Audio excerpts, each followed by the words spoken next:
केज तालुक्यातील मस्साजोग येथील मराठा आरक्षण चळवळीतील सक्रिय मराठा सेवक आदर्श सरपंच संतोष देशमुख यांची हत्या करणाऱ्यांना आरोपीला कठोर शिक्षा व्हावी याकरिता सकल मराठा समाज शेवगाव तालुका वतीने आदर्श सरपंच संतोष देशमुख यांच्या क्रूर हत्येचा सर्वप्रथम तीव्र निषेध व्यक्त करत ही हत्या केवळ एका व्यक्तीवर झालेला हल्ला नसून मराठा समाजाच्या न्याय हक्कांसाठी लढणाऱ्या चळवळीवर आघात आहे।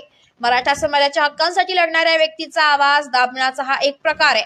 या प्रकरणाचा सखोल तपास होऊन दोषींवर कठोर कारवाई करण्यात यावी याकरिता शेवगाव तहसीलदार प्रशांत सांगळे यांना निवेदन देण्यात आले। त्यावेळी सकल मराठा समाज सर्व कार्यकर्ते उपस्थित होते। स्टार 1 महाराष्ट्र न्यूज साठी प्रतिनिधी अय्याद शेख, शेवगाव। हत्या झाली असं नाही तर इतकी निर्गुणप्रमाणे हत्या झाली एखाद्या पशुसारखी।